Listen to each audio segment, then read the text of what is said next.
It's time we give back. Sow a seed and show someone where love's at. Even if you don't give a dime, give your heart and share your time. Help somebody else in life. Give back. Let's give back. It's time we give back. Sow a seed and show. Hello, my name is Hosea James Givan II. I'm your host for this episode of Ignite, Empower, Transform. This special episode is in the Berkshires, Western Massachusetts, and I'm here with one of our board members, Mr. Warren Dews. Welcome, Warren. What's going on, man? How you doing? How's everything going on? Everything is wonderful. Everything is wonderful. We weren't able to get the two mics to work, so we're going to do it this way, going back and forth with the microphone, so bear with us, audience. But we expect for this to be another one of our great episodes. Warren is a community leader here in the Berkshires. He is also, as I mentioned, board member of the National Give Back for Kids campaign. And we're going to ask Warren to give us a little background information about himself. Warren?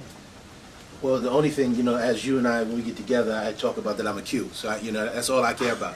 I'm a Q, you're an alpha, and you made a mistake. But it's okay. I still love you. He didn't know I was going to do that. So look at his face. He's kind of bewildered right now. I'm August. So I'm from the Bronx, New York. Grew up the beginning of my life in Edenwald Projects, but lived most of my life in the Bronx. I went to high school, Music and Art, Fame High School, LaGuardia, Fiorillo H. LaGuardia High School. I was a vocal major. At one time I was signed with Atlantic Records with my group. I went to Virginia State University down in Petersburg, Virginia. As I stated earlier, I'm a member of Omega Psi Phi. I'm also a Mason, Rotarian, locally in the Pittsfield market, and I'm a minister with Price and Mora AME Zion Church. Okay, so for those of you that don't know, there are two. Well, there's only one fraternity, Alpha Phi Alpha, and then there's the rest.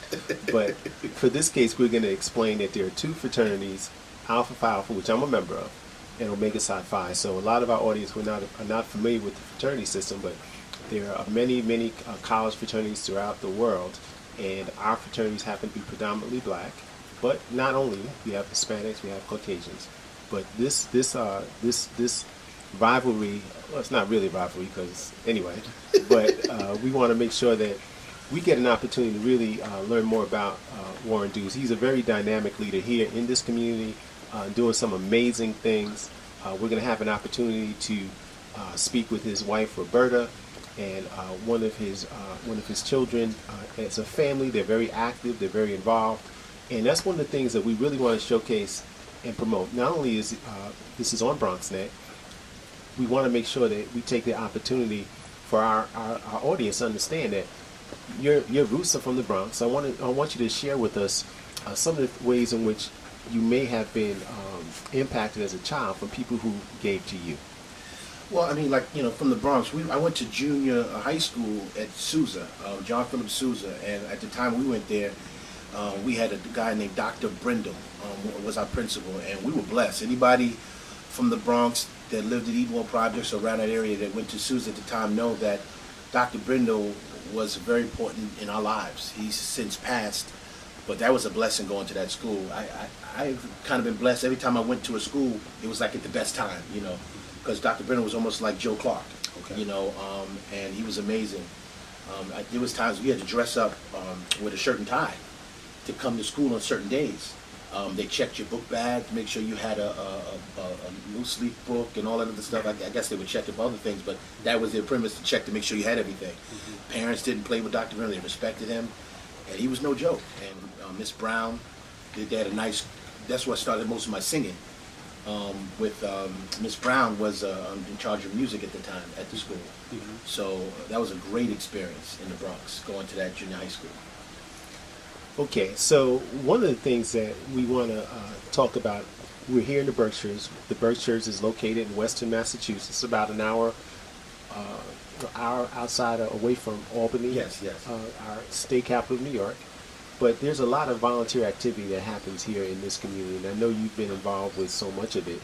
Can you share with us? I know you have kids that are involved with sports teams. I know you have kids that are involved with theater productions, and I know there's a lot of people who contribute and give and who support young people through volunteer efforts. And I'd like for you to talk about some of those, if you would.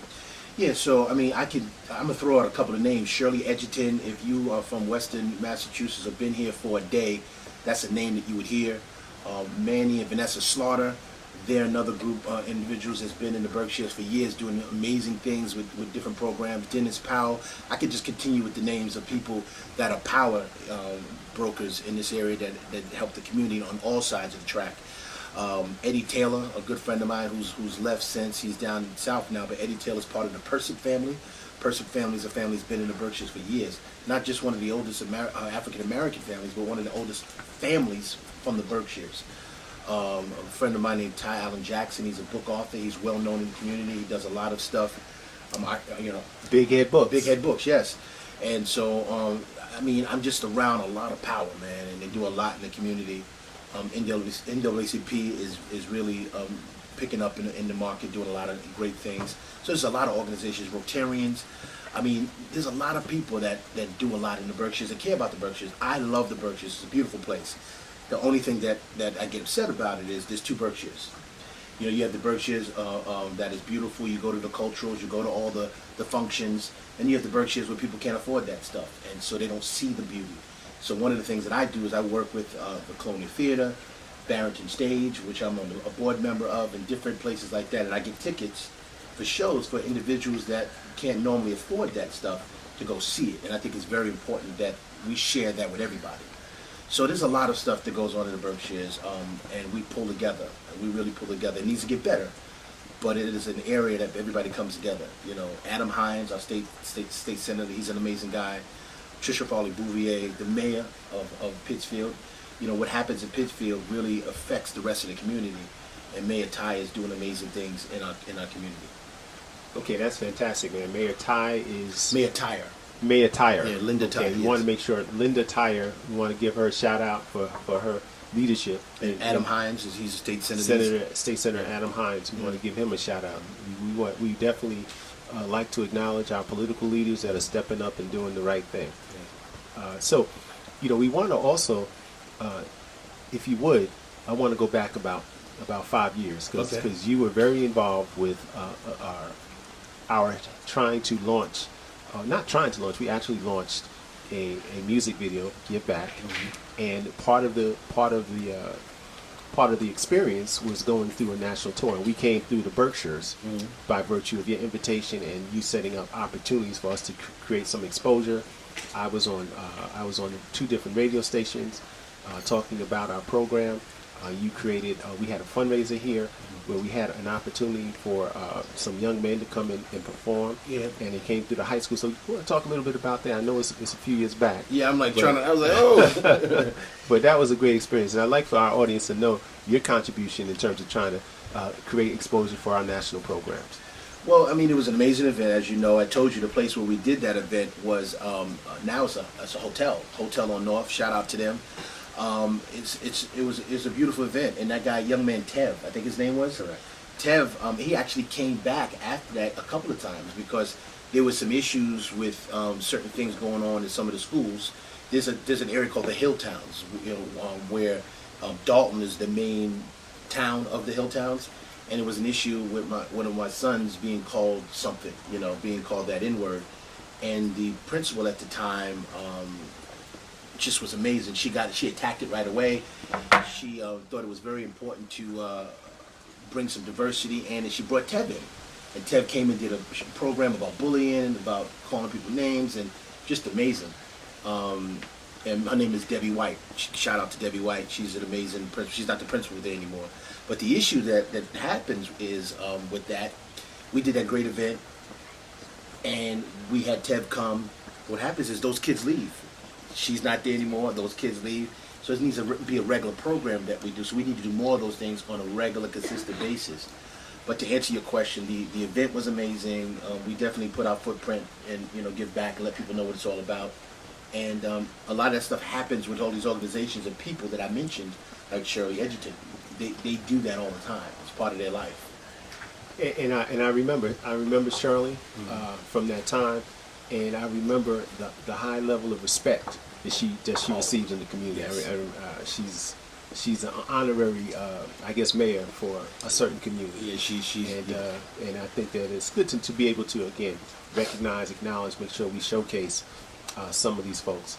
But let me touch on let's talk about today's climate. Mm-hmm. You know, I think part of what has to happen, and one of the main reasons we created the National Give Back to Kids campaign was to begin to get more Shirleys involved with our communities. Yes. Because there's a lot going on right now. Mm-hmm. We're talking about violence. We're talking about increase in crime rate. We talked about off camera some of the more recent incidents that have taken place in this community and communities like this one. And it's imperative to begin to change the narrative of how some of these communities are perceived, as well as trying to have more control within our community. The way we can do that more effectively is to get more people engaged and involved in a positive way. So we believe, the National Give Back for Kids campaign, the more people are engaged, the more people involved in positive programs, the better it is for communities. How can we, in today's climate, and I ask this with all our guests, how can we in today's climate ignite more people to get more involved with our young people? Well, I'm from old school, man, and I think kids, if you have a child, they have no choice. You know, you can't give them a choice on that one. They you know, our kids, they know they have to give back. They know they have to do things in the community. It's not something that you go, you know, would you like to? No.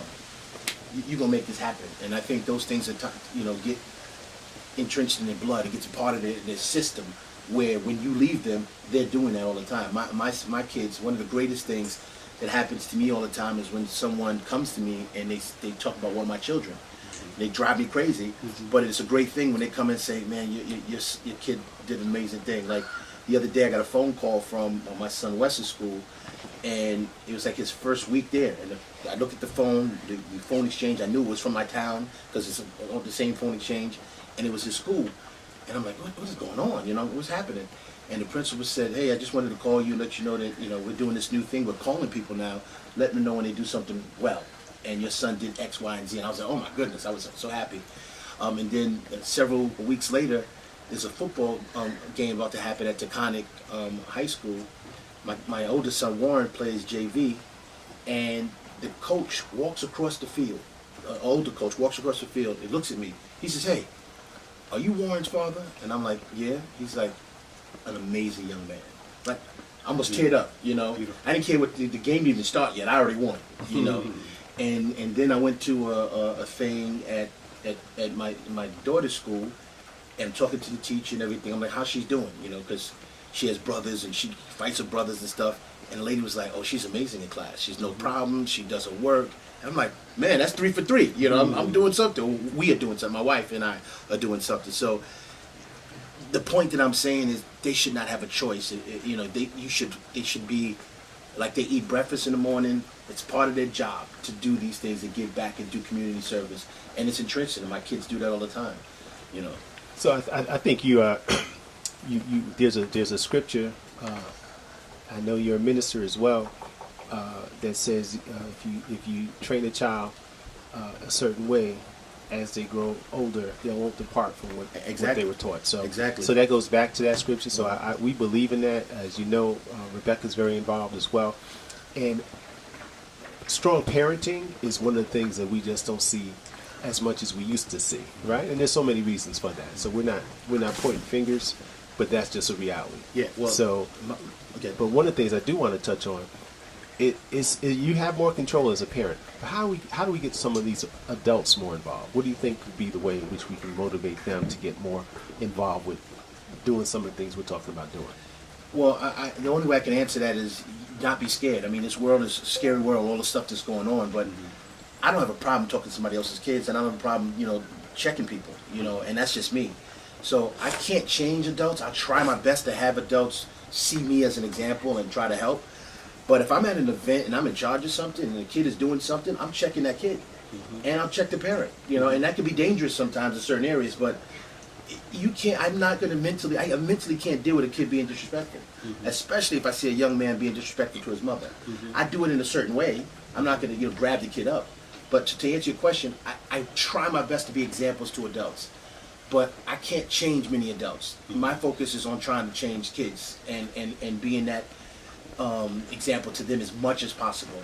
Playing that line because you don't want people to flip out and like, who are you talking? Don't talk to my kid. But just being a great example, and I think I built that in this community where people know me and they respect me. I was driving the other day, Wes and I was driving somewhere, and these kids were riding the bike and like, oh, that's Warren's dad. You know, they were like, oh, people are starting to know me, you know, which is pretty cool. And also keeps you honest. You can't do stuff. Yes, sir, Pastor. Exactly. Hey, listen, I'm a minister, but I ain't an angel. So every day I try to do well, but it puts you out there because people watch you. They watch you. They know you're a minister. They know I work at the local newspaper. They know all these things about me. So I always have to be on point. You know, even if I try not to, I have to be on point. But to answer your question, I try my best to be a good example to adults. But my focus is on getting those young kids and letting them know you're not. You know, I can't stand. And everybody out there, if you're a friend of mine and you introduce your children to me and you tell them to call me Warren, you're going to be embarrassed because I'm going to tell you, don't tell your child to call me Warren. I'm not Warren. I'm Mr. Deuce. Or Mr. Warren, you know, you'll never have a child call me Warren. That's disrespectful, and they do it all the time. And I'm like, what? You know, my sons and they'll look crazy if one of their friends call me Warren because they know it's about to happen. You know, I'm exactly the same way. Yeah, I feel exactly the same as you as it relates to that, and it's about respect. Yeah, you know, and we have to teach children, young people, to respect their elders, you know, and that's something that's truly lacking in the community. So I want to ask you another question. This is another question we ask many of our guests. What would you consider to be your superpower? Because we consider you a superhero. my superpower is being an example. That's it. I mean, you know, people watch what you do, not what you say. And I think, you know, I try. Like I said, I'm not an angel. I don't do everything perfect, you know. And I can't stand ministers to try to be holier than thou. I'm not holier than thou. I make mistakes. I speak in some tongues sometimes that I'm not supposed to speak in. My kids get me mad. You know? Yeah, I speak in those tongues. But the difference is that I try to rebound from that. I try to ask for forgiveness. It bothers me if I do something wrong. So that's my superpower, is trying to be the best example of a human being, of a black man that I can be. And when people see me, hopefully the stereotypes that they come to the table with go away, you know. And it's not my job to fix them, but hopefully when they meet me, they go, "Oh, okay." Not, you know, I have a friend that was that does something with an organization where people from another country come in and bring their kids here, and have their kids stay. These people were feeling funny about having their kids stay with African Americans because of because of all the stuff that they see about African Americans on TV across the world. They just already had a stereotype. No, I don't want to stay with African Americans. What? You know, and so I don't want to get into that point, but the bottom line is, that's my super. I'm trying to be the best example that I can be for, unfortunately, a lot of times in certain situations, we're the example for the whole race sometimes. Because that's, you know, if you're at a job where you're the only one, you're in the school when you're the only one, people look to you to be the black scholar of all black people, you know. So that's my superhero power, I guess, is trying to be that great example. Okay, there's one last thing I'm going to ask before we close out. This week is one of our board members' birthdays. In fact, the chairperson of our board is having a birthday, a special birthday. I'm going to ask her cousin, because Warren is her cousin, Rachel James Givan, my wife. I'm going to ask him to give us a few bars of happy birthday, and we'll close out the show, and we'll bring in a couple of other special guests. I'm going to ask Rebecca to interview some of the young people involved with the Dews family. You got jokes now. You got all right. Happy birthday to you. Happy birthday to you. Happy birthday, dear cousin. Oh, happy birthday. Happy birthday.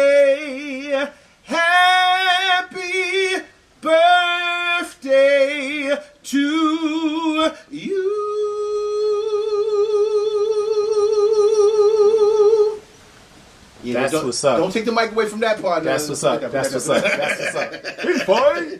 All right.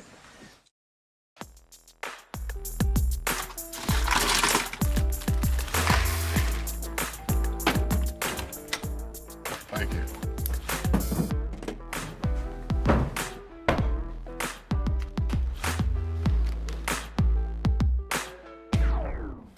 You got a king? Go fish. In your face, in your face. It only takes a moment to make a moment. Take time to be a dad today. What if you could invest in the future? The future of kids, like a stock. Not the kind of stock that's about making money, but a stock for social change. A whole new kind of investment called Better Futures. When you invest, it helps kids go to college. Believe in us, invest in us, watch us grow. My name is Sydney, and I'm your dividend.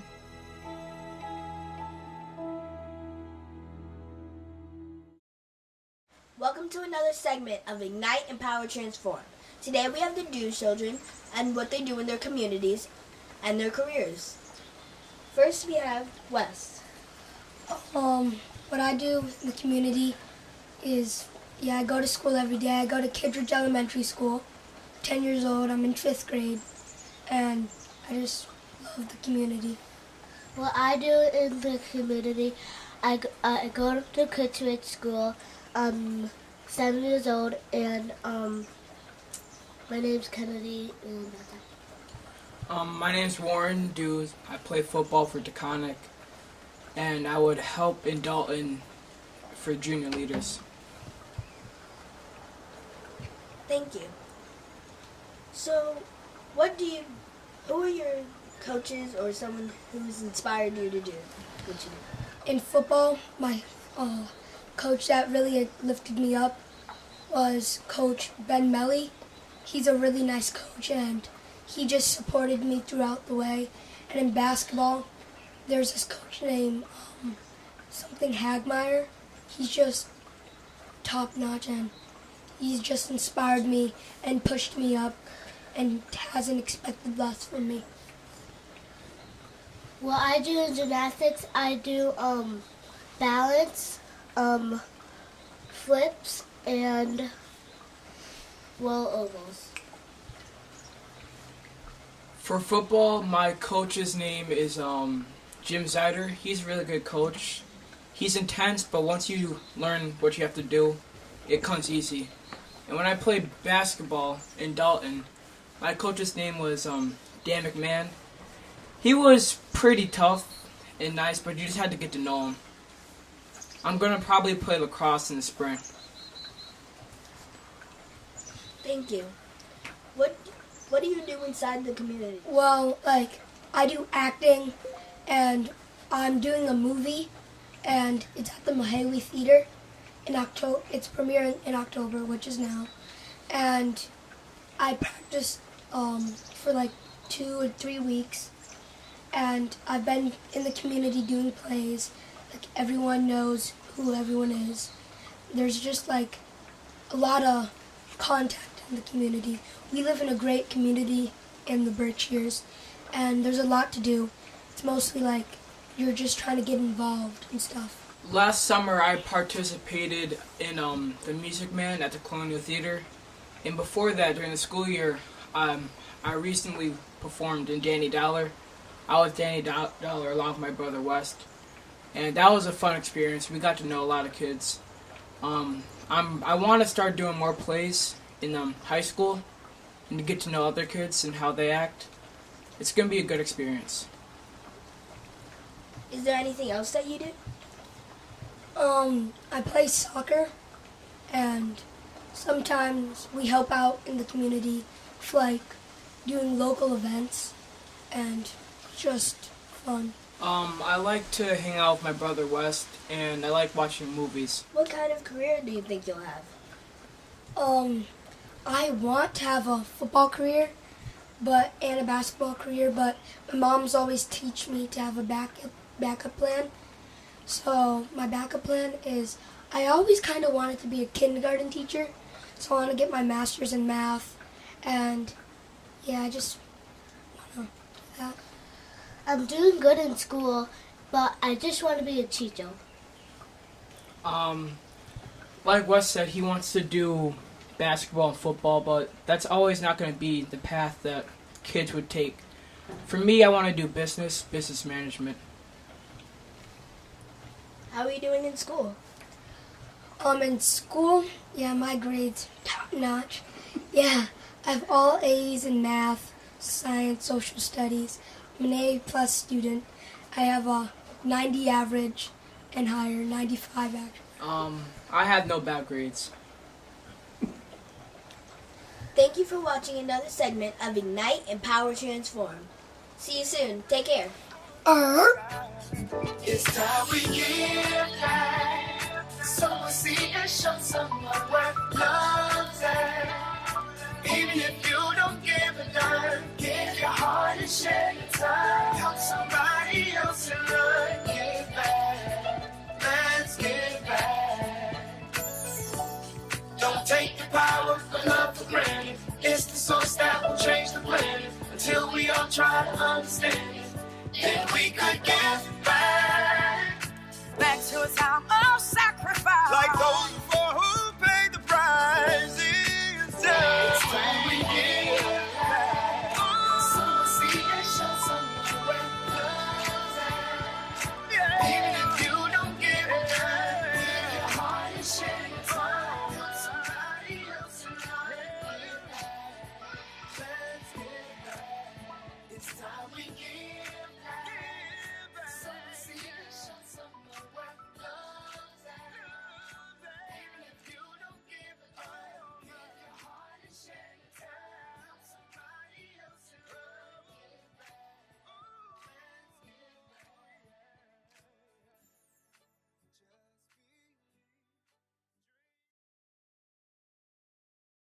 When I was in foster care, I never knew when I would have to move, so I always had my suitcase ready to go.